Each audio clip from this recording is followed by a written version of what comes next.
ये लड़का अपनी पिछली लाइफ में हर चीज को बेकार समझा करता था और जो इसके आसपास के लोग थे वो इसे बेकार समझा करते थे। इस लड़के का नाम है सिसिल पर्डियम और ये अपने कॉन्टिनेंट में सबसे स्ट्रॉन्गेस्ट वॉरियर्स में से एक था। लेकिन इसके साथ अचानक से एक हादसा हो जाता है, लेकिन मरने के बाद ये अपने बचपन में वापस चला जाता है। चलो फिर देखते हैं कि ये अपने बचपन में जाके कौन कौन सी गलतियां सुधारेगा। तो कहानी की शुरुआत होती है इस आदमी से और इस आदमी की हालत खराब कर रखी होती है सिसिल ने। सिसिल उससे कहता है कि उसने उस आदमी को पकड़ने के लिए बहुत सारा पैसा खर्च किया है। ये है सिसिल जिसने अभी फिलहाल ऐसे कपड़े पहन रखे हैं। ये आदमी सिसिल से पूछता है कि क्या उसे उसके प्लान के बारे में पहले ही पता चल गया था। सिसिल बताता है कि उसे उसके सेना के बारे में, उसके जासूसों के बारे में हर एक चीज पता है। ये आदमी कहता है कि ऐसा कैसा हो सकता है, उसने अपने प्लान्स के बारे में किसी को भी नहीं बताया और सिसिल जैसा कमजोर आदमी उसे कैसे हरा सकता है। पर तभी सिसिल उसके चेहरे पर एक लात मारता है। वो अपना हेलमेट उतारते हुए उस आदमी से कहता है कि उसे जितना भी अटैक करना है उसके ऊपर वो कर ले, क्योंकि सिसिल हर एक अटैक से जीत जाएगा। अगर सीन होता है 1 साल पहले का और ये जगह है पर्डियम टेरिटरी के एक किंगडम की। यहाँ पर एक टेंट होता है और टेंट के अंदर होता है सिसिल। वो अपना गला पकड़ते हुए कहता है कि वो अभी जिंदा है, उसे भरोसा नहीं हो रहा अपने पे, क्योंकि थोड़ी देर पहले तो वो मारा जा चुका था। लेकिन सिसिल ऐसा सोच ही रहा है इस बारे में बडीज मैं तुम्हें पहले ही बता देता हूँ। अभी से थोड़ी देर पहले सिसिल एक वॉर में था और वो एक वॉरियर के साथ लड़ रहा था। उस वॉरियर ने सिसिल की तलवार को दूर फेंक कर उसे बहुत ज्यादा चोट पहुंचाई होती है। ये आदमी सिसिल के सामने खड़ा होकर उससे कह रहा होता है, सिसिल जो कि एक मर्सिनरी किंग है और इस पूरे महाद्वीप का सबसे स्ट्रॉन्गेस्ट आदमी भी, उसके अभी हार जाने से ये युद्ध खत्म हो जाता है। ये जो आदमी है इसका नाम है आइडन। ये एक नोबल नाइट है और ये भी इस पूरे महाद्वीप के सबसे स्ट्रॉन्गेस्ट आदमियों में से एक है। सिसिल उससे कहता है कि वो अपनी बकवास जल्दी से जल्दी बंद करे और उसे जो करना है सिसिल के साथ जल्दी करे। आइडन सिसिल से कहता है कि सिसिल ने अपने घर को छोड़ दिया था अपनी बहन के मरने के बाद। सिसिल उससे पूछता है कि आखिर उसको इस बारे में कैसे पता चला, क्योंकि वो तो एक दूसरे किंगडम से है। आइडन बताता है कि सिसिल की फैमिली को बर्बाद करने के लिए उसने किंग डेल्फिन के साथ हाथ मिला लिया था। सिसिल कहता है कि वो आइडन को छोड़ेगा नहीं। ये सब जानने के बाद तो बिल्कुल भी नहीं कि उसकी फैमिली को बर्बाद करने में आइडन का हाथ था। उसके ऐसा कहने के साथ ही आइडन उसकी गर्दन को उड़ा देता है अपनी तलवार से। अगला सीन फिर से सिसिल का होता है और उसे भरोसा नहीं हो रहा होता है कि उसकी एज फिर से कम हो चुकी है। तभी यहाँ पर उसके कैंप में एक सोल्जर आता है जिसका नाम है रिकार्डो। वो उसको बाहर चलने के लिए कहता है, लेकिन अचानक से रिकार्डो के गर्दन पे कोई अपनी तलवार रख देता है और ये तलवार रखने वाला होता है सिसिल। सिसिल उससे कहता है कि वो अभी जो कुछ भी पूछेगा उसके बारे में रिकार्डो को सब बताना होगा। लेकिन रिकार्डो यहाँ पर बहुत ज्यादा चिल होता है और वो सिसिल से पूछता है कि आखिर वो ये सब कुछ क्या कर रहा है। सिसिल सोच रहा होता है कि उसने अभी रिकार्डो को धमकी दी है, लेकिन तब भी रिकार्डो इतना चिल कैसे है। रिकार्डो अपने आप को सिसिल से दूर कर लेता है और वो उससे कहता है कि थोड़ी देर पहले तो सिसिल ही उनके ऊपर भड़क रहा था और वो कह रहा था कि वो सोल्जर्स को खुद ही कमांड देगा जो अभी ऑर्क्स से लड़ने जा रहे हैं। रिकार्डो कहता है कि वो अपना सामान जल्दी से पैक करे क्योंकि उन्हें यहाँ से निकलना है और फिलहाल ये लोग अभी जा रहे हैं वापस पर्डियम टेरिटरी की ओर। ये बात सुनकर सिसिल काफी चौंक जाता है और वो रिकार्डो को वही रोक लेता है। सिसिल उससे पूछता है कि क्या अभी तक पर्डियम टेरिटरी बर्बाद नहीं हुई। सिसिल अपने टेंट से बाहर निकलता है और वो अपनी पर्डियम टेरिटरी को देखकर सोच रहा होता है कि उसकी टेरिटरी अभी बिल्कुल ठीक है, लेकिन थोड़ी देर पहले उसने देखा था कि उसकी टेरिटरी पूरी दुश्मनों के द्वारा बर्बाद कर दी गई है। रिकार्डो उसकी बातें सुनकर कहता है कि वो आखिर क्या क्या बोले जा रहा है। अगर उसके बाप ने सारी बातें सुन ली ना तो वो उसके पिछवाड़े पे लात मार के उसे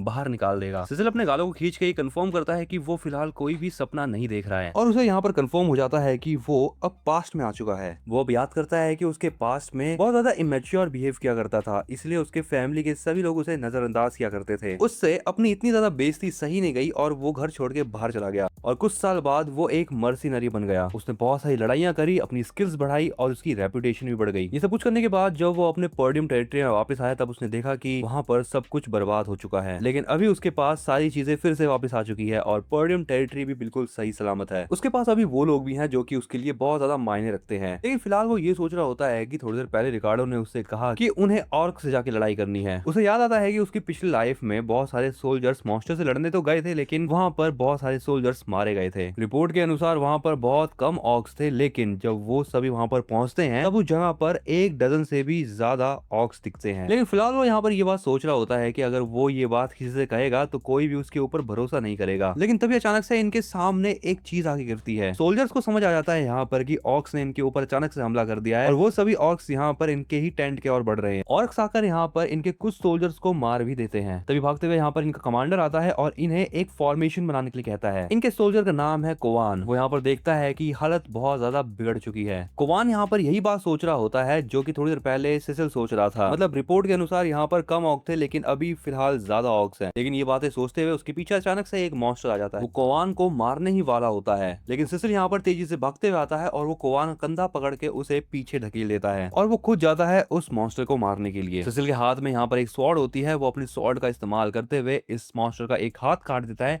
एंड थोड़ी देर बाद वो उस मॉन्स्टर को पूरा ही मार देता है। बट फिलहाल वो यही सोच रहा होता है कि वो अभी अपने मैजिक पावर का यूज नहीं कर पा रहा है। अब यहाँ पे सिसिल कमांडर की तरफ बढ़ता है। वो उससे कहता है कि उसे अभी राइट चाहिए इन बाकी सोल्जर्स को कमांड देने के लिए। इन शॉर्ट वो लीड लेना चाहता है सभी सोल्जर्स की, लेकिन कोवान उसको लीड देने से मना कर देता है। सिसिल सोच रहा होता है कि कोवान ऐसा इसलिए नहीं कर रहा क्योंकि उसे लगता है कि सिसिल वही पुराना बेवकूफ बच्चा है। लेकिन गाइस तभी यहाँ पर एक मॉन्स्टर इनकी तरफ भागते हुए आ रहा होता है। कोवान सिसिल से कहता है कि उसको अभी एक्सपीरियंस नहीं है सोल्जर्स को लीड करने के लिए, तो वो फिलहाल पीछे ही खड़े रहे। लेकिन सिसिल यहाँ पे फिर से कोवान की जान बचा लेता है अपनी तलवार सीधा उस मॉन्स्टर की तरफ फेंक कर। ये तलवार सीधा उस मॉन्स्टर के मुंह पे जाके लगती है और वो मॉन्स्टर वही ढेर हो जाता है। ये करने के बाद सिसिल कोवान से कहता है, क्या तुम जानते हो एक युद्ध में जरूरी क्या होता है? लड़ने की भावना युद्ध में सबसे ऊपर होती है। वह भागते हुए जाता है और वो उस ऑर्क के सर से अपनी तलवार को बाहर निकाल देता है और ऐसा करने के बाद वो यहाँ पर कूद जाता है फाइट के बीच में। और गाइस ये चीज सच में बहुत ज्यादा कूल है। फाइट में घुसने के साथ ही यहाँ पे सिसिल एक ऑर्क को मार भी देता है। वो चिल्लाते हुए कहता है कि आज वो इन सभी ऑर्क्स को निपटा देगा। उसकी आवाज सुनकर सभी ऑर्क्स यहाँ पर सीधा उसी की ओर बढ़ते हैं उसको निपटाने के लिए। लेकिन सिसिल अब यहाँ पर एक के बाद एक इन ऑर्क्स को मारना चालू कर देता है। सिसिल को देखकर कोवान को भरोसा ही नहीं हो रहा होता कि भाई अचानक से कैसे ये इतना ज्यादा पावरफुल हो गया है, क्योंकि लड़ने में इतना अच्छा तो खुद कोवान भी नहीं है अभी तक। कुछ मॉन्स्टर्स को मारने के बाद यहाँ पे सिसिल थोड़ा सा थक जाता है, लेकिन तब भी वो इन मॉन्स्टर्स को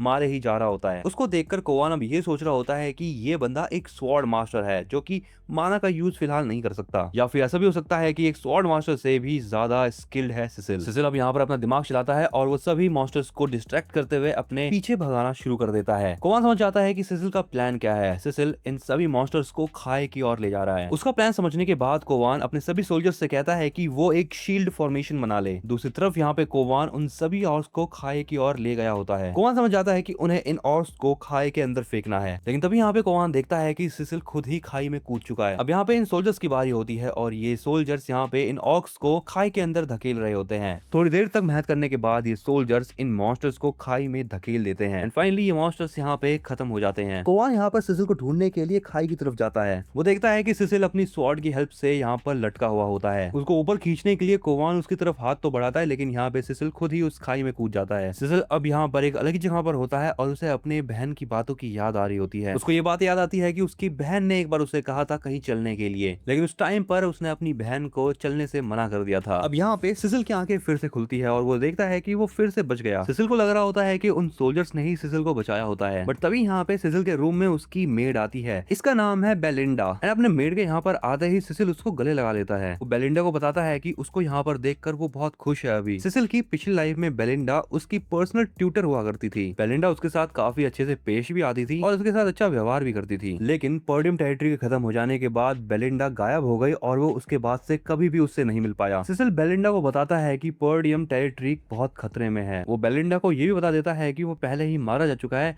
एंड वो फ्यूचर से आया है, लेकिन बेलिंडा को उसकी बातों से कोई भी फर्क नहीं पड़ रहा होता है। सही बात है, उसे क्यों ही फर्क पड़ेगा। बेलिंडा को लग रहा होता है कि सिसिल बकवास कर रहा है। मतलब इसके बाद यहाँ पे बेलिंडा उसको बताती है कि क्या वो भूल गया है कि उसकी बहन ने उसको एक फेस्टिवल में चलने के लिए कहा है। वेल ये फेस्टिवल गाइस एक हफ्ते बाद होता है। सिसिल को याद आता है कि इसी फेस्टिवल में एक हफ्ते बाद उसकी बहन मारी जाएगी। थोड़ी देर बाद उसी के रूम में उसकी बहन एलिना आ जाती है। अपनी बहन को देखते ही सिसिल उसे जाकर गले लगा लेता है और उसकी इन हरकतों को देखकर बेलिंडा काफी चौंक जाती है। सिसिल एलिना से कहता है कि उसने उसको बहुत ज्यादा मिस किया, लेकिन एलिना उसको अपने से दूर कर लेती है और कहती है कि वो तो उसके ऊपर थोड़ी देर पहले गुस्सा कर रहा था। सिसिल को बिल्कुल भी याद नहीं होता कि उसने क्या कहा था अपनी बहन से। अब यहाँ पर सिसिल को पता चलता है कि उसने अपनी बहन के साथ जाने से मना कर दिया था उस वाले फेस्टिवल में जो आज से एक हफ्ते बाद होने वाला है, और वही लास्ट टाइम था जब सिसिल ने अपनी बहन को देखा था और उसके बाद तो फिर एलिना खत्म हो चुकी थी। इन सारी बातों को याद करके सिसिल यहाँ पर बहुत पछता रहा होता है और वो याद करता है कि उसे अपनी बहन के साथ चले जाना चाहिए था। थोड़ी देर बाद यहाँ पे दरवाजे पर दो नाइट्स आते हैं। ये दोनों यहाँ पर इसलिए आए होते हैं ताकि वो एलिना को अपने साथ ले जा सके फेस्टिवल की तैयारी दिखाने के लिए। बेलिंडा बताती है कि एलिना को ये सारे काम इसलिए करने पड़ रहे हैं क्योंकि उनके पास अभी ज्यादा लोग नहीं है इन कामों को देखने के लिए। और अब यहाँ पर एलिना चली जाती है यहाँ से उन गार्ड्स के साथ, लेकिन सिसिल उसको रोकते हुए कहता है कि वो भी उसकी हेल्प करेगा और ये बात सुनकर एलिना रुक जाती है। बेलिंडा और एलिना को भरोसा नहीं हो रहा होता कि सिसिल उनकी हेल्प करने के लिए तैयार है, क्योंकि सिसिल कभी भी ऐसा नहीं करता। अगला सीन होता है फेस्टिवल के प्रिपरेशन की साइड का और यहाँ पर बहुत ज्यादा शोर हो रहा होता है। उन्हीं शोर के बीच में इन सभी को एलिना और सिसिल की आवाज आती है। एलिना सिसिल से कह रही होती है कि वो इन कामों से दूर रहे, लेकिन सिसिल यहाँ पे ये सोच रहा होता है कि पास्ट लाइफ में जो उसकी बहन एलिना है उसकी बॉडी एक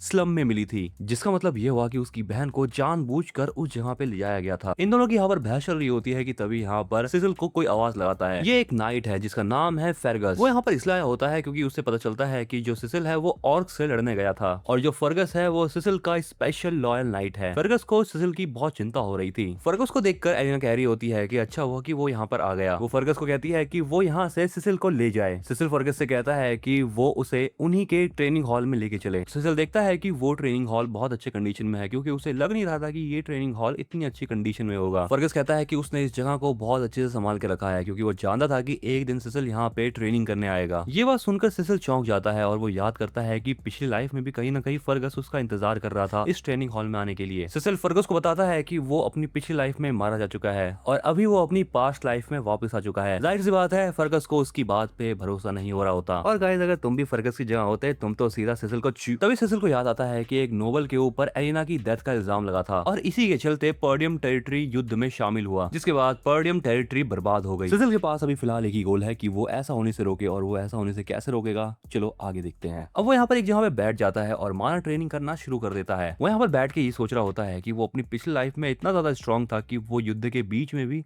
अपने माना को कंट्रोल कर पाता था। मतलब वो यहाँ पर हवा में जितने भी माना पार्टिकल्स होते हैं उन सबको इकट्ठा करके एक बॉल बना लेता है, और ये जो चीज बनती है इसे कहते हैं माना कोर। ऐसा करते करते वो 3 माना कोर बनाता है और 3 माना कोर ही उसकी लिमिट होती है फिलहाल के लिए। लेकिन ऐसा करने पर उसके मुंह से खून निकलने लगता है, बट वो पिछली लाइफ में 5 माना कोर तक बना सकता था और उसे कोई दिक्कत भी नहीं होती थी। वो याद करता है कि वो अपनी पिछली लाइफ में आइडन से इसलिए हारा था क्योंकि उसने वॉर में अपना सारा माना पहले ही यूज कर लिया था, लेकिन इस बार वो आइडन और जिसने भी उसकी फैमिली को बर्बाद किया था वो सबकी भुंडिया तोड़ देगा। अगला सीन होता है एक हफ्ते बाद का और आज होता है फेस्टिवल का दिन। सिसिल फेस्टिवल में जा रहा होता है। एलिना उसको देखकर चौंक जाती है क्योंकि उसे लगा नहीं था कि उसका फुद्दू भाई यहाँ पर आएगा। वो सिसिल से ये भी कहती है कि उसने ये सुना कि सिसिल एक हफ्ते से ट्रेनिंग कर रहा था एंड सिसिल कभी भी ऐसा नहीं किया करता था। सिसिल कहता है कि वो अपनी टेरिटरी का अगला राजा बनेगा, इसलिए उसको ये सब कुछ करना जरूरी पड़ जाता है। लेकिन जो भी हो, सिसिल की इस पर्सनैलिटी को देखकर एलिना काफी खुश होती है उससे। सिसिल सोच रहा होता है कि अपनी इस लाइफ में वो जो कुछ भी कर रहा है उसकी वजह से उसके आसपास के लोगों का एटीट्यूड उसके लिए और उसका फ्यूचर भी चेंज होता जा रहा है। अगले सीन में एलिना और सिसिल इस फेस्टिवल में घूमते हैं और मजे करते हैं। अब जैसे ही फेस्टिवल का ये दिन खत्म होता है, एलिना सिसिल से कहती है कि उसे अब कुछ नया देखने का मन कर रहा है। सिसिल यहाँ पर ये सोच रहा होता है कि अभी तक तो एलिना को कुछ भी नहीं हुआ और शायद ऐसा इसलिए हो सकता है क्योंकि सिसिल अभी उसके साथ है। लेकिन तभी एलिना के नाइट्स जो है वो यहाँ पर आ जाते हैं और वो एलिना को अपने साथ चलने के लिए कहते हैं। वो उसे यहाँ से ये बोल के ले जाते हैं कि दूसरी तरफ एलिना को इस फेस्टिवल की और भी कमाल की चीजें देखने को मिलेगी। इस मोमेंट पर सिसिल को समझ आ जाता है कि इन सारी हरकतों के पीछे किनका हाथ है। ये होते हैं एलिना के गार्ड नाइट्स। इन्हीं दोनों की वजह से एलिना उस रात मारी गई थी। इन दोनों को ही एलिना की सेफ्टी का इंचार्ज बनाया गया था। इनका काम था कि ये एलिना को सेफ रखे, लेकिन ये दोनों ही धोखेबाज निकले ससुरे। पिछली लाइफ में इन दोनों ने कहा था कि ये दोनों एलिना को बचाते हुए मारे गए। थोड़ी देर बाद ये दोनों एलिना को एक बहुत ही अजीब सी जगह पे ले जाते हैं और यहाँ पर कुछ भी नहीं होता। एलिना उनसे कहती है कि यहाँ पर तो कुछ भी नहीं है, लेकिन सिसिल यहाँ पे अपनी आसपास की जगह को ऑब्जर्व कर रहा होता है। इन्होंने यहाँ पर भागने वाले सभी रास्तों को बंद कर रखा होता है कुछ चीजों का इस्तेमाल करके। एलिना यहाँ पर सिसिल को ले जाने लगती है क्योंकि एलिना को यहाँ पर कुछ भी इंटरेस्टिंग नहीं दिखता। लेकिन तभी यहाँ पर ये दोनों नाइट्स आते हैं और वो इन दोनों को घेर लेते हैं और तभी यहाँ पे पीछे से 3 लोग आते हैं। इस आदमी का नाम होता है फ्रैंक। वो इनसे कहता है कि उन्होंने डील के अकॉर्डिंग बिल्कुल सही काम किया। इसी आदमी ने कहा होता है इनसे कि वो एलिना को लेकर यहाँ पर आए। फ्रैंक सिसिल को भी यहाँ पर देखता है और वो इनसे कहता है कि उसने सिसिल को यहाँ पर लाने के लिए तो नहीं कहा था। एलिना इन सब की हरकतें देखकर बहुत डर जाती है और वो सिसिल के पास चली जाती है। ये नाइट फ्रैंक से कहता है सिसिल तो ऐसे ही आ गया उनके साथ, लेकिन वो चाहे तो सिसिल को भी ले जा सकते हैं। सिसिल इन नाइट से कहता है कि उसने इन दोनों के साथ इतना बड़ा धोखा किया, लेकिन ये वाला नाइट कहता है कि ये काम करने के बाद वो यहाँ से भाग जाएंगे क्योंकि ये जगह बहुत ज्यादा बेकार है और उनके ऊपर हमेशा बारबेरियंस अटैक करते रहते हैं। सिसिल यहाँ पर उसकी बातों के साथ साथ अचानक से उसको भी काट देता है और ये यहाँ पे 2 हिस्सों में बढ़ चुका होता है। ये दूसरा वाला नाइट जो है वो एलिना को पकड़ देता है ताकि वो सिसिल को धमका सके, लेकिन सिसिल अपनी तलवार को इस नाइट के चेहरे पे फेंक के मारता है और ये नाइट यहीं के यहीं ढेर हो जाता है। फ्रैंक के साथ जो 2 लोग होते हैं वो यही बात कर रहे होते हैं कि उन्होंने सुना था कि सिसिल नाम का एक लड़का बहुत ज्यादा चोमू किस्म का आदमी है। फ्रैंक को भी यकीन नहीं हो रहा होता कि एक बच्चे ने इन नाइट्स को कैसे मार दिया। एलिना सिसिल से पूछती है कि आखिर यहाँ पे क्या चल रहा है और उसे बहुत ज्यादा डर भी लग रहा होता है, लेकिन सिसिल एलिना की गर्दन में मार के उसको बेहोश कर देता है ताकि उसे ज्यादा दिक्कतें ना हो। फ्रैंक सिसिल से कहता है कि उसने अच्छा काम किया क्योंकि बाद में तो वो इन नाइट्स को वैसे भी खत्म करने वाला था। वो उससे ये भी पूछता है कि क्या सिसिल अब तक अपनी एबिलिटीज को छुपा रहा था। सिसिल के दिमाग में फिलहाल ये चल रहा होता है कि अभी उसको 3 आदमियों को निपटाना है, जिसमें से 2 तो भुसगेंडे से हैं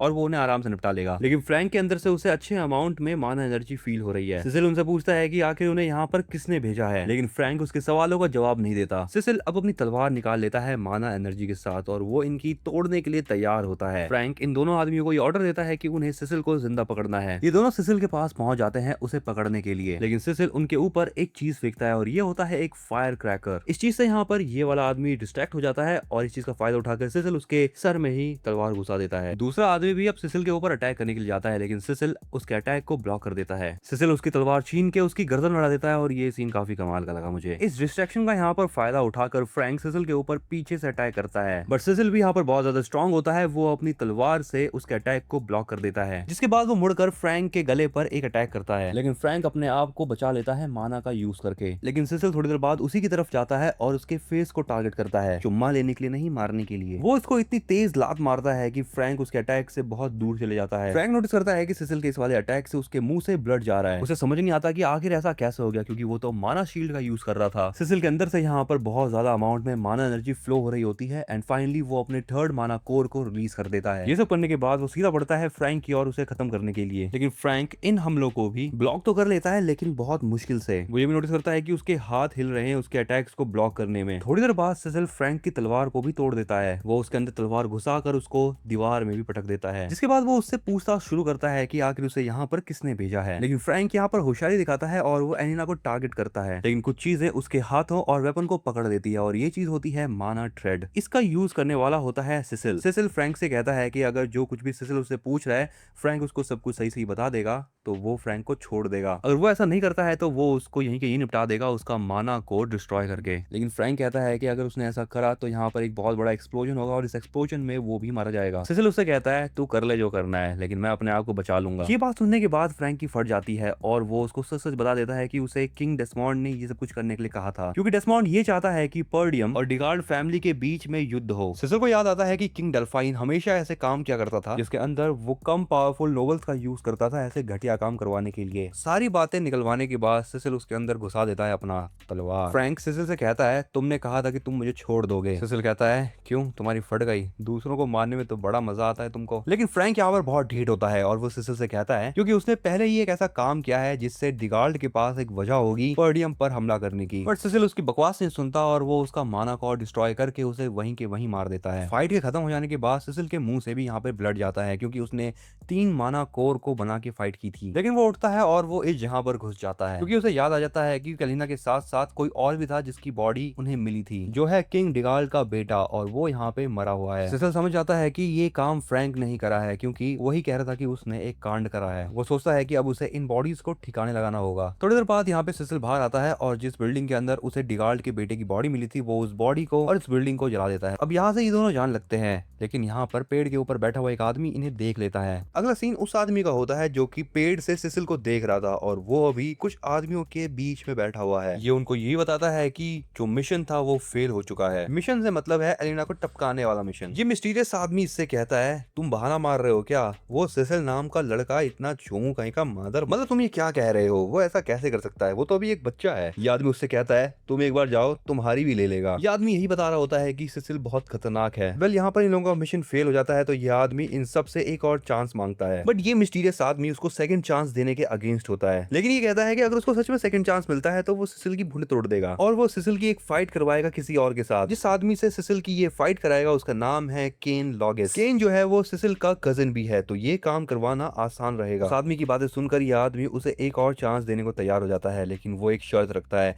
कि अगर वो इस बार फेल हुआ तो इस बार वो उसकी तोड़ देगा अच्छे से। अगला सीन होता है ट्रेनिंग हॉल का, जहाँ पे फर्गस आ रखा होता है। वो सिसिल को यहाँ पर खाने के लिए ले जाने आया होता है, लेकिन तभी अचानक से उसके बगल में एक माना थ्रेड आती है एंड सिसिल उस तलवार को अपनी ओर खींच लेता है। ये सब चीजें देखने के बाद फर्गस उसके पास जाता है और वो उससे पूछता है कि आखिर उसने ये सब कुछ कैसे करा। सिसिल उसको बताता है कि ये है माना थ्रेड और इस चीज का यूज करके वो उसकी माना पावर को धागे की तरह यूज करता है, लेकिन माना थ्रेड का यूज करने में उसकी माना की कंजप्शन बहुत ज्यादा बढ़ जाती है। फर्गस कहता है कि वो बहुत लंबे समय से नाइट है, लेकिन उसने आज तक ऐसी कोई चीज नहीं देखी। अब सिसिल उससे पूछता है कि आखिर वो यहाँ पे करने क्या आया था। फर्गस उसे बताता है कि वो उसे थैंक्स बोलने आया था क्योंकि उसने लेडी एलिना की जान बचाई। सिसिल उससे कहता है कि ये सब कुछ करने की कोई जरूरत नहीं है और ये कहने के बाद वो उसके साथ खाने के लिए चल देता है। अगला सीन होता है कुछ दिनों बाद का और यहाँ पर जो फेस्टिवल चल रहा था वो कैंसिल हो चुका है उस हादसे के बाद। अगला सीन होता है एलिना का। वो यहाँ पर ये कह रही होती है कि वो जिस किसी को भी ये बता रही है कि सिसिल ने उसकी जान बचाई, कोई भी उसकी बात पर भरोसा नहीं कर रहा। सिसिल उसे कहता है कि उसे किसी को भी कुछ बताने की जरूरत नहीं है क्योंकि कोई भी उस पर भरोसा सच में नहीं करेगा। सिसिल खुद से यही कह रहा होगा अभी कि उसने वॉर रुकवा दी पापा, लेकिन जिन लोगों के पीछे वाले हिस्से में कीड़ा है वो अभी भी कुछ ना कुछ कर रहे होंगे पर्डियम टेरिटरी को गिराने के लिए। इसीलिए सिसिल को अपनी सेना तैयार करने में लग जाना चाहिए। सभी लोग यहाँ पर खाने पर बैठे होते हैं एंड फर्गस भी होता है यहाँ पर। एक मेड सिसिल के लिए खाना लेकर आई होती है और उस खाने के अंदर बस एक ब्रेड का टुकड़ा होता है। लेकिन तभी यहाँ पर बाहर से बहुत सारे लोगों की चिल्लाने की आवाज आती है जो कि अपना हर्जाना मांग रहे होते हैं, मतलब कंपनसेशन, मतलब पैसे। ये सभी लोग यहाँ पर भड़क रहे होते हैं इन नोबल्स के ऊपर। सिसिल को समझ नहीं आ रहा होता है कि आखिर ये लोग ऐसा क्यों कर रहे हैं। तभी बेलिंडा उसको समझाते हुए कहती है फेस्टिवल कैंसिल हो चुका है और ये सभी लोग व्यापारी हैं जो कि फेस्टिवल से पैसे कमाने के लिए आए होते हैं। सिसिल को कोई भी आइडिया नहीं होता कि उसकी टेरिटरी अभी इतना ज्यादा स्ट्रगल कर रही है। इन सभी लोगों की हरकतों को देखकर सिसिल फर्गस से कहता है कि वो नाइट्स को भेजे और उनको शांत करे,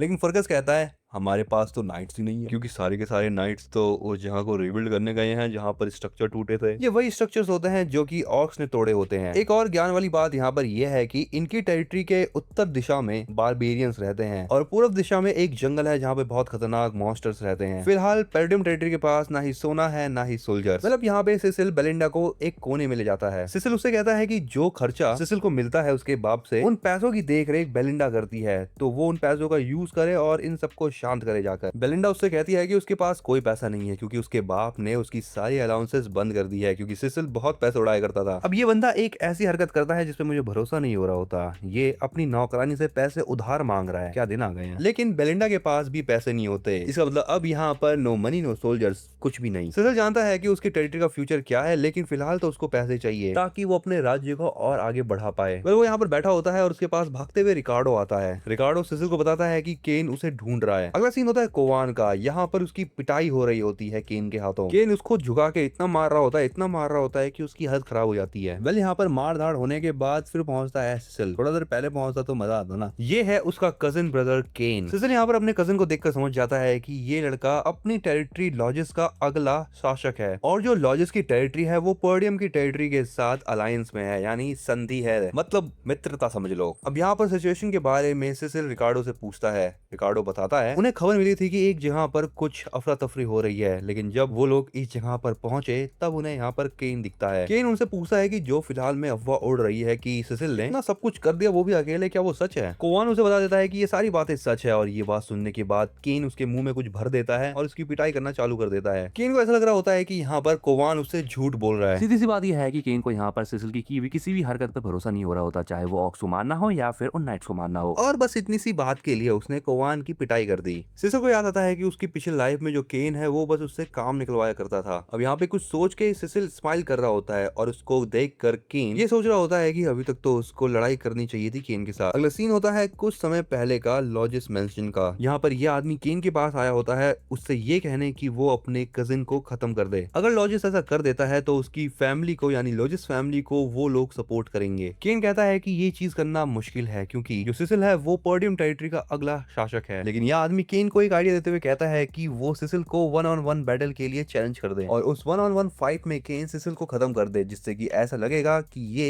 एक एक्सीडेंट था। और अगर बात रही इस आदमी की तो वो केन का नाइट बन जाएगा कुछ देर के लिए, जिससे लोगों को लगेगा कि ये उसके साथ है। गाइस यहाँ पे प्लान तो बड़ा जोर का बन रहा है, जो भी कहो, चलो देखते हैं आगे क्या होता है। मतलब यहाँ पर केन भी ऐसा करने के लिए रेडी हो जाता है। अब यहाँ पर केन बैठ जाता है और वो सिसिल से कहता है कि जो कुछ भी सिसिल ने उसके लिए तैयार करके रखा है वो जल्दी से उसके सामने लेके आए। पिछली लाइफ में केन सिसिल से बहुत ज्यादा काम करवाया करता था। सिसिल ये सोच रहा होता है कि वो अपनी पिछली लाइफ में ऐसा इसलिए करता था क्योंकि वो डरता था, लेकिन इस लाइफ में तो वो डराता है। अब सिसिल उसके पास जाकर कहता है तुम्हें नहीं लगता कि तुम्हें मुझे कुछ देना चाहिए। सिसिल केन से 1000 गोल्ड कॉइन्स मांगता है क्योंकि सिसिल उसके लिए जो कुछ भी किया करता था उसमें सिसिल का बहुत सारा पैसा वेस्ट होता था और उसे अपना पैसा अभी वापस चाहिए। टिपिकल इंडियन फैमिली वाली बातचीत हो रही है गाइस, भाइयों के बीच में पैसा वैसे की। केन उसे कहता है अरे तुम तो मेरे दोस्त थे ना, दोस्ती में पैसा वैसा काहे ला रहे हो। लेकिन सिसिल उससे पैसे ही मांगता है। केन सिसिल की बातें सुन के काफी ज्यादा भड़क जाता है और वो उससे कहता है जो तूने वो नाइट्स को मारने वाली अफवाह फैलाई है, लगता है उसको फैलाकर तू खुद को बहुत शेर समझ रहा है। और ये कहने के बाद वो उस पर पंच करने वाला होता है, लेकिन सिसिल उसके अटैक को आराम से डॉज कर लेता है, जिसके बाद वो उसके पेट पे मुक्का मार के काउंटर अटैक करता है। सिसिल को लग रहा होता है कि उसने अटैक कर दिया है, लेकिन यहाँ पर केन ने उसके अटैक अटैक को अपने हाथ से रोक लिया होता है। केन यहाँ पर एक्टिंग करने लगता है कि शायद उसको चोट लगी है और यह आदमी जो कि उसका नाइट बनकर उसके साथ में आया होता है वो भी उसका साथ दे रहा होता है। सिसिल उससे कहता है चल बे नौटंकी मत कर, मुझे पता है तुझे कुछ नहीं हुआ। लेकिन यह आदमी उस पर चिल्लाते हुए कहता है तुम आखिर ऐसा कैसे कर सकते हो। इस जहाँ के जितने भी आसपास के लोग होते हैं वो भी ये सारी चीजें देख रहे होते हैं। सिसिल समझ जाता है कि यहाँ पर इन लोगों का क्या प्लान था। केन इस आदमी से पूछता है तो फिर मेरी एक्टिंग कैसी थी। यह आदमी कहता है कि उसने काफी अच्छा काम किया, यहाँ पर जितने भी लोग हैं सबको लगेगा कि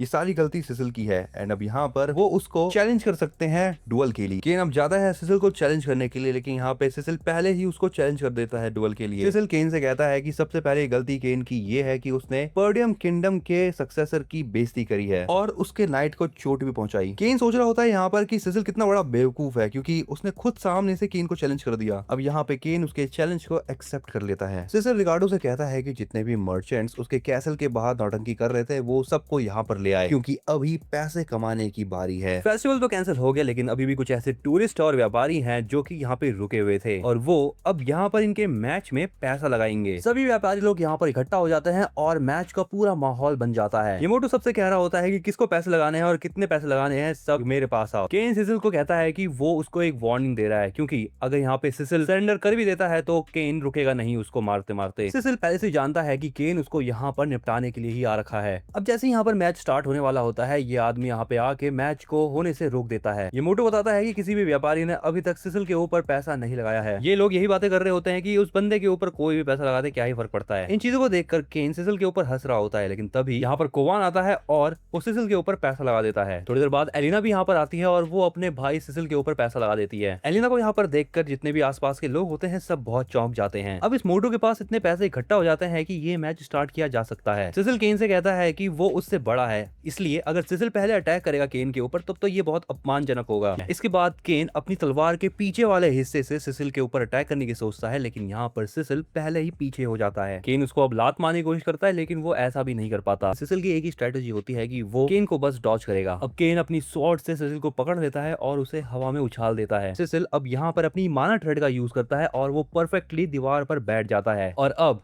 उसका टाइम होता है अटैक करने का। वो सीधा जाता है केन की तरफ और उसके कपड़ों पर एक स्लाइस अटैक कर देता है। सिसिल की हरकत को देखकर केन को उसके ऊपर बहुत गुस्सा आ जाता है, इसलिए अब वो सिसिल के ऊपर एक जोरदार स्ट्राइक करने के बारे में सोचता है, लेकिन सिसिल उसके स्वॉर्ड को अपने पैर से रोक लेता है और उसे एक लात मारता है। इसके बाद वो केन के स्वॉर्ड पर पैर रख के उसे अटैक करने से रोक देता है। अब मौका पाता ही यहाँ पे सिसिल केन के गर्दन पे अटैक कर देता है अपनी तलवार से। ये अटैक केन को लग जाता है और केन की गर्दन से ब्लीडिंग स्टार्ट हो जाती है। जहाँ पर जो भी लोग सिसिल के ऊपर हंस रहे थे वो सब अब हैरान हो जाते हैं सिसिल को देखकर। केन ये सोच रहा होता है कि आखिर ये सिसिल इतना स्ट्रॉन्ग कब से हो गया। अब सिसिल यहाँ पर अपनी तलवार को साइड में फेंक देता है क्योंकि उसके और केन की तलवारबाजी में जमीन आसमान का फर्क है, इसलिए अब Cecil hand to hand fight करेगा। मतलब यहाँ पर केन के पिछवाड़े की स्ट्रेट अप बेइज्जती हुई है। अब बेइज्जती हुई है तो केन यहाँ पर बहुत भड़क जाता है। सिसिल उससे कहता है कि वो अपने हाथों से ही अब केन को सबक सिखाएगा। सिसिल अब केन से डिमांड करता है 2000 गोल्ड कॉइन्स की। ये दूसरा आदमी यहाँ पर ये सोच रहा होता है कि सिसिल ने अभी बहुत बड़ी बेवकूफी कर दी है केन को हैंड टू हैंड फाइट में चैलेंज करके। ये मोटो आदमी अब फिर से इन दोनों के ऊपर पैसा लगाने के लिए कहता है लोगों को। कुछ लोग अब यहाँ पर सिसिल के ऊपर पैसा लगाते हैं। केन सिसिल से कहता है कि अगर सिसिल को बिना स्वॉर्ड के लड़ना है तो वो लड़ सकता है, लेकिन केन स्वॉर्ड के साथ ही लड़ेगा। बेलिंडा भी यहाँ पर ये सब चीज देख रही होती है और वो चिल्लाते हुए सिसिल से कहती है कि केन एक घटिया आदमी है, इसलिए सिसिल को अपनी तलवार उठा लेनी चाहिए। लेकिन सिसिल भी यहाँ पर बहुत ज्यादा स्किल्ड होता है और वो बिना तलवार के ही केन से लड़ाई करना चालू कर देता है। पहले पहले वो केन के सारे अटैक्स को डॉज करता है और सडनली जाके वो केन के राइट हैंड साइड पे एक घूसा मारता है। थोड़ी देर बाद सिसिल केन के जबड़े पे एक पंच करता है जिससे केन के मुंह से ब्लीडिंग होने लगती है। केन अब यहाँ पर सिसिल के सामने झुका हुआ होता है। सभी लोग यहाँ पर ये बात कर रहे होते हैं कि सिसिल अब हो सकता है कि आसानी से ये मैच जीत जाए, लेकिन यहाँ पर सिसिल केन को और ज्यादा भड़काते हुए कहता है तुम्हारा हो गया क्या, क्योंकि मैं तो अभी शुरू हुआ हूँ। केन यहाँ पर उठता है और वो सीधा जाता है सिसिल की तरफ और वो काफी कोशिश करता है सिसिल को अपनी स्वॉर्ड से हराने की, लेकिन सिसिल की मूवमेंट इतनी ज्यादा अच्छी होती है कि वो आराम से उसके अटैक्स को डॉज कर रहा होता है। मौका देखते ही सिसिल उसके साइड पर फिर से किक करता है। सिसिल केन को बहुत ज्यादा मारता है और उसकी हालत बहुत खराब कर देता है। सिसिल अब केन के पास जाता है और उसके बाल पकड़ के कहता है तुम्हारे फादर और मेरे फादर बहुत अच्छे दोस्त हैं, इसलिए तुम्हारे फादर पर्डियम किंगडम की हेल्प किया करते हैं। सिसिल की बातें केन सुन लेता है और उसे कुछ याद आने लगता है। केन अपने पापा से यहाँ पर कह रहा होता है कि वो पर्डियम किंगडम वालों की हेल्प क्यों करते हैं, क्योंकि पर्डियम किंगडम सबसे बेकार किंगडम है। लेकिन उसके फादर उससे कहते हैं कि वो पर्डियम किंगडम के किंग के बहुत अच्छे दोस्त हैं। अगला सीन होता है प्रेजेंट का। सिसिल यहाँ पर केन से कह रहा होता है कि मैंने तुम्हें जो सिखाया है वो हमेशा याद रखना। अब यहाँ पर केन अपनी हार मान लेता है और वो कहता है कि वो ये मैच हार गया। जो लोग सिसिल की पहले पहले बेइज्जती कर रहे थे अब वो सब लोग सिसिल की तरफ ही हो जाते हैं। ये चारों भी उसके लिए बहुत ज्यादा खुश होते हैं। केन का नाइट उसके पास जाते हुए कहता है तुम ये क्या कर रहे हो, तुम्हें सिसिल को हराना होगा। केन कहता है कि वो हार चुका है और वो अब सिसिल को नहीं हरा सकता। सिसिल यहाँ पे इस नाइट को देख लेता है और वो उसे रुकने के लिए कहता है। सिसिल सबसे कहता है कि यहाँ पर जितने भी लोग हैं उन सबके खाने पीने के पैसे जो है वो ये नाइट देगा। ये नाइट सिसिल के ऊपर भड़क जाता है और कहता है कि उसने ये नहीं कहा था कि वो किसी के भी खाने के पैसे देगा। बट सिसिल उसके कंधे पे हाथ रख के कहता है कि ये लोग हारे हैं तो इन लोगों को पैसे देने होंगे, और हाँ वो पैसे 2000 गोल्ड कॉइन्स में से नहीं कटेंगे। सिसिल उसके कंधे को इतने जोर से दबाता है कि ये नाइट भी उसके सामने झुक जाता है। अगला सीन होता है अगले दिन का एंड यहाँ पे सिसिल को उसके जीते हुए पैसे मिल चुके हैं। सिसिल सोचता है कि वो इतने पैसों से बहुत सारे मर्सिनरीज को हायर कर सकता है। मर्सिनरीज एक टाइप के सोल्जर होते हैं जो कि पैसे लेके काम करते हैं। वो अपने पैसों को देख रहा होता है कि तभी उसके बगल में बेलिंडा और एलिना आ जाती है। एलिना उससे पूछती है कि वो इन पैसों को कहाँ खर्च करने के बारे में सोच रहा है। सिसिल उससे पूछता है कि क्या उसे कुछ पैसे चाहिए। एलिना कहती है कि नहीं उसे कोई पैसे नहीं चाहिए, वो तो बस ऐसे ही पूछ रही है। लेकिन बेलिंडा कहती है कि अभी एमिलिया का बर्थडे आ रहा है तो शायद ये वहीं पर पैसे खर्च करेगा। एमिलिया सिसिल की फियांसे है। ये बात सिसिल को याद नहीं होती कि उसकी एक फियांसे भी है। फियांसे का मतलब होता है बड़ी मंगेतर। वो अपनी फियांसे के बारे में इन दोनों से पूछता है। ये दोनों पहले सोचते हैं कि आखिर ये सिसिल क्या मजाक कर रहा है उनसे, लेकिन फिर एलिना बताती है कि वो रेफोल्ड किंगडम की एमिलिया की बात कर रही है। और फाइनली यहाँ पे सिसिल को याद आ जाता है कि ये एमिलिया रेफोल्ड कौन है। एमिलिया एक हाई लेवल की नोबेल है, लेकिन आगे चल के एमिलिया ने पर्डियम किंगडम वालों को धोखा दिया था और डेल्फाइन से हाथ मिला लिया था। सिसिल बेलिंडा से पूछता है कि उसके फादर वापस कब आ रहे हैं। बेलिंडा उसको बताती है कि उसके फादर एक हफ्ते में वापस आ जाएंगे। ये बात सुनते ही सिसिल जो है वो रेफोल्ड किंगडम के लिए निकल जाता है ताकि वहां पे जाके वो एमिलिया से मिल सके। बेलिंडा उससे इस बारे में पूछती है तो यहाँ पे सिसिल उसको बताता है कि वो एमिलिया से पैसे लेने के लिए जा रहा है। अगला सीन होता है एमिलिया का। उसके हाथ में एक सैंडल की पेयर होती है एंड वो यहाँ पर किसी को ये सैंडल पहनने के लिए कह रही होती है। ये है एमिलिया रेफोल्ड किंगडम के किंग की बेटी। वो यहाँ पर अपने ही किंगडम के एक गरीब एरिया में आई होती है। उसके सामने ये बच्ची होती है जिसकी कंडीशन अच्छी नहीं लग रही होती है। एमिलिया उस बच्ची से कहती है कि वो उस बच्ची को खाली पैर चलता हुआ नहीं देख सकती। इसके बाद वो अपने सोल्जर से कहती है कि इन सभी लोगों को खाना और रहने की जगह दी जाए। इस बात को सुनने के बाद यहाँ पे जितने भी लोग होते हैं वो एमिलिया से बहुत खुश हो जाते हैं। ये काम करने के बाद यहाँ से एमिलिया खाली पैर वापस जा रही होती है। अगले सीन में एमिलिया होती है अपने गार्डन में और ये गार्डन उसका पर्सनल गार्डन है। उसके सामने उसका नाइट होता है जिसका नाम है बर्नेफ एमिलिया के पैर साफ कर रहा होता है। एमिलिया कह रही होती है कि उसके फादर ये चाहते हैं कि उसके टेरिटरी के लोग हमेशा उनकी बात माने और खुश रहे, लेकिन एमिलिया कहती है कि वो लोग खाली उनकी इज्जत करते हैं जो लोग उन्हें खाना और पैसे दे। बर्नेफ एमिलिया से कहता है कि अगर वो ऐसा करेगी तो लोगों के बीच में वो बहुत ज्यादा प्रसिद्ध हो जाएगी और उसके बहुत ज्यादा चांसेस हो जाएंगे अगला शासक बनने के। बर्नेफ की बातें सुनकर एमिलिया थोड़ी देर तक शांत रहती है और वो उसके मुंह पे अपना लात मारती है। मुझे लग रहा है बर्नेफ इस चीज से खुश हो गया होगा क्योंकि वो दुखी दिख नहीं रहा। एमिलिया बर्नेफ से पूछती है कि उसकी एक डुअल हो रही थी ना नॉर्थ के एक सोल्जर के साथ, तो क्या हुआ उसमें, वो जीता या हारा? बर्नेफ बताता है कि वो जानबूझकर उस मैच में हारा था क्योंकि उसे लोगों की अटेंशन अपनी ओर नहीं लानी थी। एमिलिया बर्नेफ से कहती है तुझे पालने में मैंने बहुत पैसे खर्च करे हैं तो तू कमजोर नहीं हो सकता। यहाँ पर ये सभी लोग मर्चेंट गिल्ड की बात कर रहे होते हैं। बर्नेफ बता रहा होता है कि पर्डियम किंगडम पे कुछ दिनों पहले ऑक्स ने हमला किया था और उन ऑक्स के हमले में उनका बहुत सारा नुकसान हुआ था। उस नुकसान की मरम्मत में जो चीजें पर्डियम किंगडम वालों को चाहिए वो सारी चीजें हमारे मर्चेंट गिल्ड वालों ने पहले ही खरीद ली है। और किंग रेफोल्ड हर साल जो पैसा पर्डियम किंगडम वालों को भेजते हैं वो पैसा भी ये लोग उनसे निकलवाने की पूरी कोशिश में हैं। और जो सोल्जर्स और नाइट्स पर्डियम किंगडम को छोड़ रहे हैं उन्हें रेफोल्ड वाले अपनी सेना में ले रहे हैं। ये सभी चीजें यहाँ पर ये लोग इसलिए कर रहे हैं क्योंकि वो अपनी रेफोल्ड सेना को मजबूत करना चाहते हैं। तभी यहाँ पर एक नौकर आता है और वो इनको बताता है कि पर्डियम किंगडम से सिसिल यहाँ पर आया है। उसके आने की खबर सुनकर यहाँ पर एमिलिया ज्यादा खुश नहीं होती।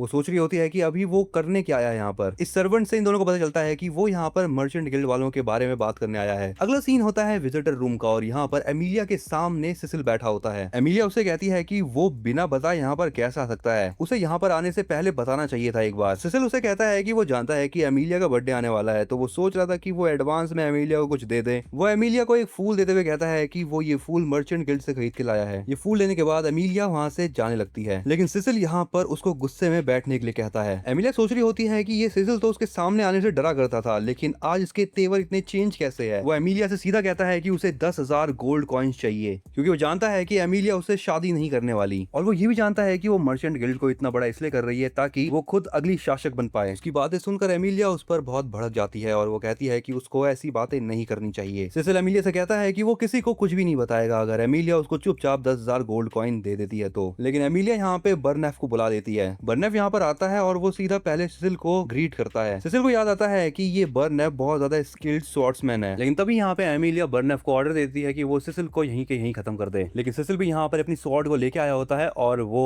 बर्नेफ के पिछवाड़े में वही स्वॉर्ड देगा। सिसिल यहाँ पर बर्नेफ से लड़ाई करने के लिए तैयार तो हो जाता है, लेकिन वो अपने पीछे 3 स्टैचूज को नोटिस करता है और उनमें से एक स्टैचू में से एक आदमी निकलता है और वो सिसिल के ऊपर हमला कर देता है। ये चीज सिसिल को पहले ही पता चल जाती है, इसलिए वो उस आदमी के अटैक को डॉज कर लेता है और थोड़ी देर बाद वो उसको लात मार के बिल्डिंग से बाहर निकाल देता है। एंड अब वो बर्नेफ से लड़ने के लिए जा रहा होता है। इस वाले अटैक को बर्नेफ अपनी तलवार से डॉज कर लेता है, जिसके बाद बर्नेफ उसकी स्वॉर्ड पकड़ के उसे मारने की कोशिश करता है, लेकिन सिसिल इस हमले को भी डॉज कर लेता है और वो काउंटर अटैक करता है उसके मुंह पे लात मार के। और अब बर्नेफ भी समझ जाता है कि ये सिसिल बहुत ज्यादा स्किल्ड है। एमिलिया बर्नेफ से कहती है कि वो क्या कर रहा है, वो जल्दी से इसको निपटाए। बर्नेफ उसके और अब पहले स्ट्राइक करने के लिए बढ़ता है। इस हमले में सिसिल के चेहरे पर थोड़ी सी खरोच आ जाती है। इन दोनों के बीच में बहुत जोरदार फाइट हो रही होती है। ये दोनों एक दूसरे के अटैक्स को ब्लॉक और डॉज कर रहे होते हैं। एमिलिया सोच रही होती है कि ये लड़का सिसिल बर्नेफ के सामने इतनी देर तक टिक गया, जो कि बहुत कमाल की बात है। फिर अब सिसिल बर्नेफ की पिटाई करने के लिए उसके ऊपर कुछ इस तरीके से चढ़ जाता है, लेकिन बर्नेफ उसको उठाकर नीचे पटक देता है। बर्नेफ अब उसकी गर्दन पे स्ट्राइक करने वाला होता है अपनी स्वॉर्ड से, लेकिन सिसिल अपने पैरों से उसके इस अटैक को डॉज कर लेता है। थोड़ी देर बाद फिर से ये दोनों अब आमने सामने आ जाते हैं। सिसिल अपनी तलवार को बर्नेफ के पीछे की साइड में फेंक देता है। उसके बाद वो अपनी माना थ्रेड का यूज करके अपनी तलवार को वापस खींचने लगता है। जैसे ही सिसिल की तलवार उसके पास वापस जा रही होती है, वो बीच में बर्नेफ से टकरा जाती है एंड बर्नेफ की हालत खराब हो जाती है। इस चीज का मौका देखते ही सिसिल अब भागता है बर्नेफ की ओर और उसके मुंह पे जाके लात मारता है। एंड अब सिसिल बर्नेफ को निपटाने वाला होता है, लेकिन बर्नेफ उसे अपनी स्वॉर्ड से ब्लॉक कर लेता है। अब बर्नेफ एमिलिया के पास जाता है और वो उससे कहता है कि उसे यहाँ से निकल जाना चाहिए, क्योंकि हो सकता है कि अभी वो इस रूम में सेफ नहीं है। यहाँ से भागते हुए एमिलिया जा रही होती है और सोचती है कि सिसिल ने आज उसकी काफी ज्यादा बेइज्जती कर दी। एमिलिया समझ जाती है कि सिसिल ने जितने भी कारनामे अभी हाल फिलहाल में करे हैं वो सारे के सारे सच है। भागते हुए जैसे ही एमिलिया बाहर की साइड जाती है, वो देखती है कि उसके सारे नाइट्स पहले ही किसी ने निपटा दिए हैं। ये होती है बेलिंडा, और बेलिंडा ने ही इन नाइट्स को हरा दिया होता है और अब वो एमिलिया को भी पकड़ लेती है। सबसे पहले वो एमिलिया के मुंह से ये स्पाइडर हटाती है। सिसिल यहाँ पर फाइट के बीच में नोटिस करता है कि बर्नेफ की जो माना पावर है वो बहुत हाई अमाउंट में है। इनके फाइट के बीच में सिसिल जो है वो बर्नेफ को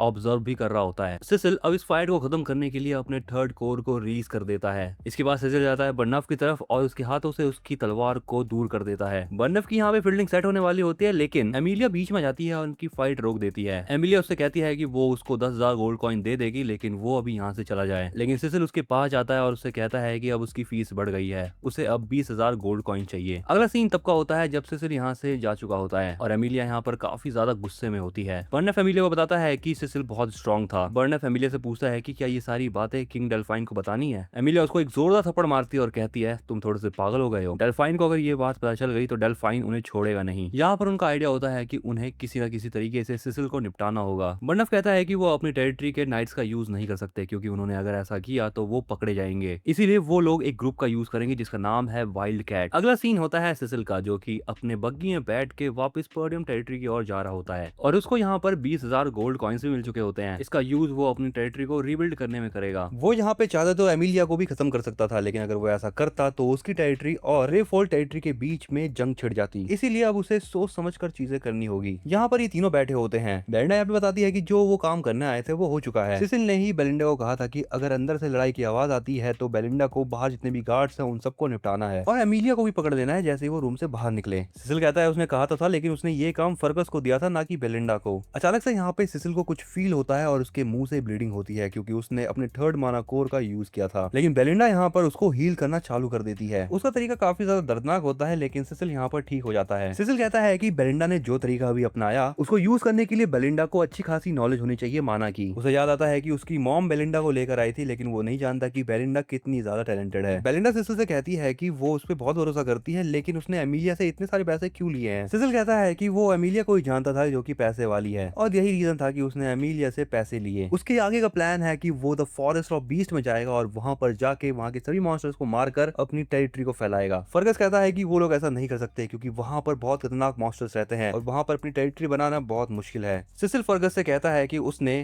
कैसल से निकलने से पहले फर्गस को एक काम दिया था। सिसिल ने फर्गस को काम दिया था एक आदमी का पता लगाने का, एंड यहाँ पर फर्गस उस आदमी का पता लगा चुका है और ये सभी लोग उसी से मिलने जा रहे हैं। लेकिन बेलिंडा कहती है कि वो अभी यहाँ से सीधा घर जाएंगे और कहीं नहीं। सिसिल बताता है कि वो एमिलिया शांत नहीं बैठेगी, वो पक्का उसको मारने की फिराक में है। बेलिंडा कहती है कि अगर ऐसा कुछ होता है तो वो उसको बचा लेगी। सिसिल कहता है कि ये काम करना उसका काम नहीं है क्योंकि उसे अभी जरूरत है एक वैनगार्ड की, और ये लोग अभी उसी वैनगार्ड से मिलने के लिए जा रहे हैं। ये सभी लोग पर्डियम किंगडम की तरफ ही जा रहे थे, लेकिन बीच में ये लोग रुक जाते हैं उस वैनगार्ड से मिलने के लिए। ये लोग एक घर के पास पहुंचते हैं और उस घर में से एक बूढ़ा आदमी निकलता है, लेकिन इन्हें देखकर ये बूढ़ा आदमी फिर से अंदर चला जाता है क्योंकि उसे लगता है कि ये सभी लोग बस उसका टाइम वेस्ट करने के लिए आए हैं। लेकिन सिसिल उससे कहता है कि वो ये बात जानता है, जो ये आदमी है वो मर्सनरीज के एक ग्रुप का कैप्टन हुआ करता था जिसका नाम है रेटा टॉक्स, और इस आदमी का नाम है गिलियन। सिसिल यहाँ पर उसको अपनी टीम में इन्वाइट करने के लिए आ रखा होता है। सो गाइस, हम इस वीडियो को यहाँ तक ही रखते हैं और अगर तुम्हें इसके आगे के पार्ट देखने हैं तो हम एक लाइक टारगेट सेट करते हैं। इस वीडियो को लाइक टारगेट है बस 1000 लाइक, और जैसे ही 1000 लाइक्स होते हैं मैं इसका सेकंड पार्ट फटाफट से ले आऊंगा। तब तक के लिए तुम चैनल को सब्सक्राइब कर लो, बेल नोटिफिकेशन ऑन कर लेना, एंड मैं मिलता हूँ तुमको जल्दी अगली वीडियोस में। तब तक के लिए तुम मेरे चैनल पे दूसरी वीडियोस को भी चेकआउट कर सकते हो।